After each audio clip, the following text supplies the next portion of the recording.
Reporting for the Intermountain Christian News, I'm Dr. Anthony Harper here at the White House.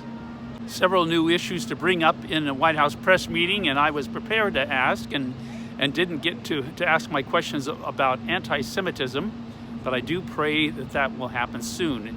Those two anti-Semitism questions regarding this administration's support for the two-state solution dividing Israel, if they would reconsider that in light of the recent Palestinian terrorist violence in Israel.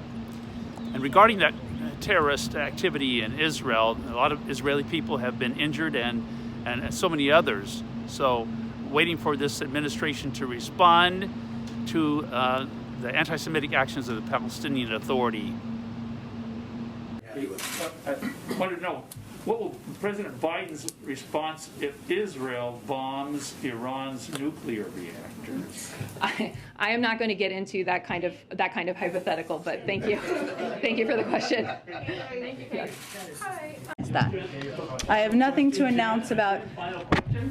Yes. What is this administration response to Israel for their role as mediator in this Russia-Ukraine crisis? And I have a follow-up question. Okay. Well, we certainly support the efforts of a range of leaders who are hoping to play a diplomatic role here. And there are a number of leaders around the world who have also had engagements with Russians and engagements with the Ukrainians, and we just ask that they all engage closely with Ukrainians as well. Okay. To help Europe develop energy independence from Russia, will the Biden administration drop its opposition to the EU East Med pipeline being developed by Israel, Cyprus, and Greece?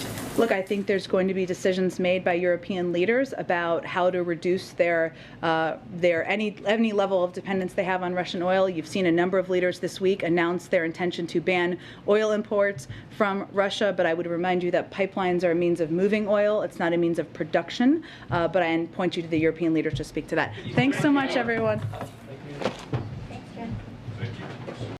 We read news every day, news that's informative but rarely encouraging. The Intermountain Christian newspaper aims to change that. They present the news you need to know, from what's going on in your community to your world, with encouraging words, motivation, and the resources you need to make positive changes in your life. What is your local government doing that you need to know about? What's happening in your community you need to be a part of? Whether it's a story from your neighborhood, a national story, or an encouraging word, you'll find biblical issues of everyday life in the Intermountain Christian newspaper. Intermountain Christian News is produced and supported by the work and donations of individuals and churches. You'll find it at churches, Christian bookstores, by subscription, and online at imcnews.org. To find out more about supporting this local resource, go online at imcnews.org or call Intermountain Christian News in Boise, Idaho at 208-703-8688.